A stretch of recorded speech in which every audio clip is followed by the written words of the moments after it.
Making the most of your finances. Today, we ask the experts from Sussex County Federal Credit Union some of the top money questions.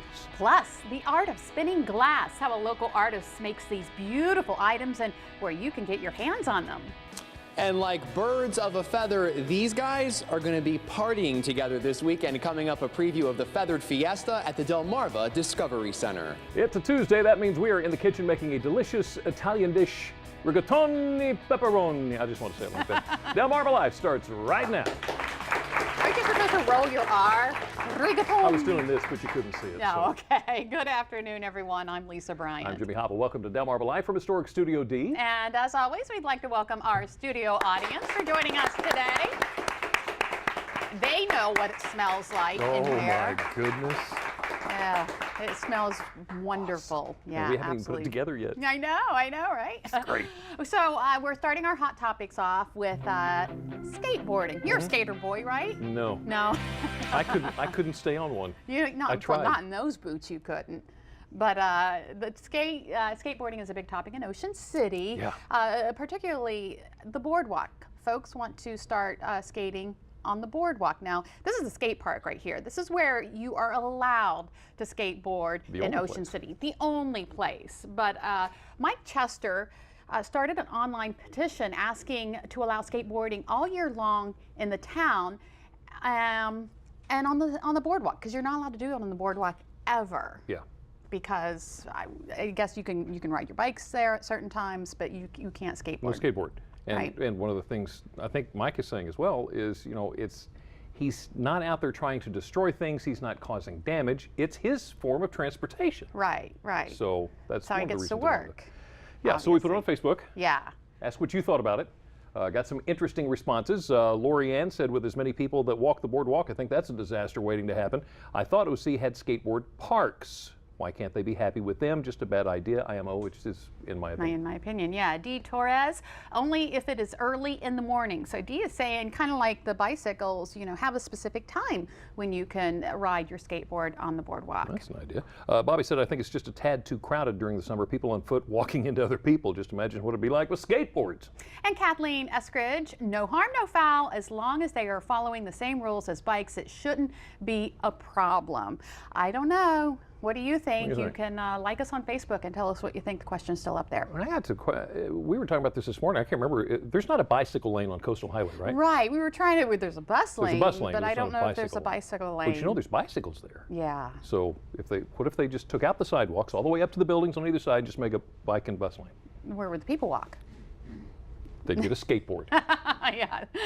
I don't know. Hey, another story I wanted to tell you about. It's football, high school football season. Of course, all the games are in full swing. And I saw this, and there's a new newspaper in Salisbury. It's called Delmarva Crossroads, and they had an article here, this from Sarah Lake, about 16-year-old Rowan Reddish of Salisbury. She has become the first female to score points for the Wicomico High School football team. How about that? How about that? Let's hear it for Rowan. First one. She is a kicker, and the junior first stepped onto the Wicomico Stadium football field during the September 7th game against crosstown rival Parkside. Yeah. And she kicked 5 times and converted 3 points after 2 touchdowns. Awesome. So Great job. girl Great job. Power. Way to go. If I'm the other player, I wouldn't want to hit her. Really? No, I wouldn't. I'm supposed to tackle you, but I'm not gonna. Oh, so, you're just such a gentleman. I don't know about that, but you're making points off of me, that's for sure. Want to say also, you may have heard about this, there's a lot of federal money that's been coming out lately going to 4 historically black colleges in Maryland. UMES is one of them. Of the 12 million plus, they're going to be getting just over $2.5 million to strengthen academic resources, management capabilities, and the infrastructure at the school. So good news there. Congratulations, you guys. Put the money to good use. Excellent stuff. Staying on the college scene, there are some questions this afternoon about Salisbury University, specifically whether Delmarva Public Radio has a future there. As a place. You can see the studios here. What the deal is, the university has announced plans to tear down the building that houses the studios. There's 2 stations there. And one of them is a news talk station. The other one is a classical music station. So they did some research to see whether or not anybody really listens. Well, they came up with 45,000 listeners. They're thinking, maybe the news talk station, they might change format, but nobody else is doing classical music. So that looks pretty good. But of course, there's budget and you know, how much money can they actually get donated. There's been millions since it started in 1987, I think. Yeah. Millions donated towards the entire program. What are they going to do? What do you think? So what they've done now is they've set up an email for you to say what you think about Delmarva Public Radio. There it is, sufoundation@salisbury.edu, if you want to have some input on what their decision is. They're going to be making they have some meetings and making some decisions here pretty quick. And at least one, and correct me if I'm wrong, at least one of the radio stations is student run, right? I believe so, yes. Yeah, so what about the students? I mean, if it wasn't for college radio, I would not be sitting here right now, because that's exactly where I got started. So got some input on I'm all that. for it. Let them know. Yeah. So much think. Geek moment. I say we need music or something, or maybe we could start getting the audience to yell "geek moment." Or, okay. Okay, never mind. Anyway, NASA's Wallops Flight Facility is holding an event to celebrate International Observe the Moon Night, and you don't have to be a geek to love observing the moon. Everybody gets to see it. Yes, that's right. It's a partnership with the Sussex County Astronomy Society, who we had in here. Remember, they brought that big telescope in here. Was so awesome. I told them just leave it here. I'd take it home.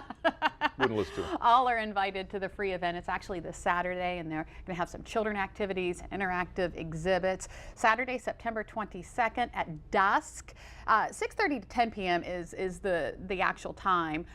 Telescopes will be available so that people can look at the moon and the stars, and it all takes place at NASA's Visitor Center, Wallops Island. It sounds like a geek moment, but if you haven't done it, take the kids. Oh, it's absolutely. It's something different, and even if they fight you all along the way, I think by the time you're done and come home, they say, wow, that was really cool. Now, what kid would fight wanting to go look in big telescopes at the moon? Oh, yeah.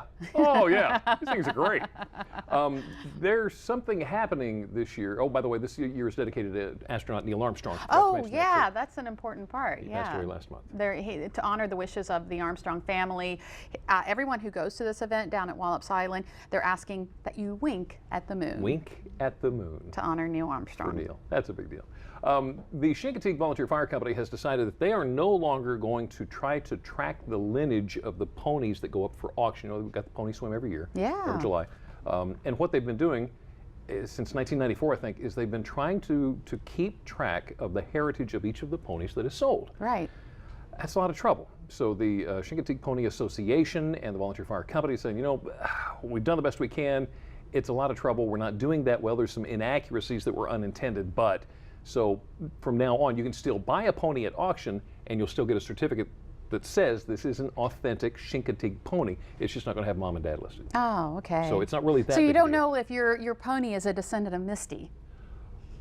Right. Yeah. But you don't know that it's not. There you go. Always looking at the bright side, See? Jimmy. That's what I love about you. That's the deal. Can I do this one? Oh, I want to do this one. Okay. You know the saying, a rose by any other name is still a rose, right? Not when it comes to veggies. Here's why. There was a study done, 147 students ranging from 8 to 11 years old, 5 different schools, socioeconomically different, culturally different, and here's what they found out. These 2 studies found that if you change the name of the food, in other words, if they actually did this in the schools, they served up carrots as the food of the day. That's how it was listed on the menu, food of the day, and 32% of the kids ate the carrots. But you know what? When you call it X-ray vision carrots, 2/3 of the kids ate their carrots. Huh? How about that? I would eat them. I would eat X-ray vision carrots. Broccoli, let's call it Power Punch broccoli. Ooh, yeah. And here is what actually happened at the test school where they actually changed the names of the foods. They called it the treatment school. The sales of vegetables were up 99%. The regular schools, where they just called it carrots and broccoli, the vegetable sales went down 16%. You know what's sad about this is some business is going to take this information and run with it, and they're going to package it as, you know, Incredible Hulk carrots or broccoli or something, and they're going to boost up the price 20-30% and try to sell it to moms who want their kids to eat the vegetables. And we as parents are going to buy it. And we as parents are going to buy it. And probably fight for it over the table. You never know. Do you like to watch those wacky videos on YouTube? I love the ones that you always find. What do you do? Do you sit and watch? All day. Once we're out of here, I'm sitting in front of the screen. It's true. As most of them do, let's go ahead and roll this. As most of them do, this one came out of Russia. This guy obviously stuck in the mud, and how he got there, don't know, but they're trying to get him out. Got this huge shovel. He can't hang on. He's so stuck they can't get him pulled out. Oh my goodness. He's stuck, which of course could turn out to be very bad. And then the shovel operator got a great idea. Why don't I take some of the mud and the guy with him in it? Now, we're talking about this before the show. Are you kidding me? I wouldn't want to be standing. Did you see the size of the teeth on this bucket? I wouldn't want that thing. But the shovel operator, turns out, is pretty darn good at what he does. And this guy, look at him. As he's coming up, you can see he's smiling. Scoops him out. The mud falls away. He says, "Look at me. I'm flying." He's free. Isn't that incredible? You see, that is why a couple weeks ago I said that next year I want to run the swamp stomp. The swamp stomp, yeah. And then I watched Outdoors Delmarva this past weekend and saw what actually goes on and how hard it was. Right. And I'm publicly saying I'm not going to do it not now. gonna, But if I did, that's what would happen. I guarantee you they'd have to bring in heavy machinery to get me out of the mud. We got to get her out. Well, still ahead on Delmarva Life, want to help your kids become great money managers? We'll run down a few of the top money mistakes, plus what you should do to make your money go further. A little bit later, does it always seem like your stomach is growling? Well, there are secret foods that can help you feel full. Another way to satisfy your stomach, DeFibo's Modern Italian Grill is here to show us. We're in the kitchen showing you how to put together a pasta dish that will please the palate. Delmarva Life. Wait for this best here on Delmarva. Delmarva Life is brought to you by Sussex County Federal Credit Union, guiding you to your financial future. Peninsula Regional Medical Center, honored to serve the entire Delmarva Peninsula since 1897. And your local York and Mitsubishi dealers.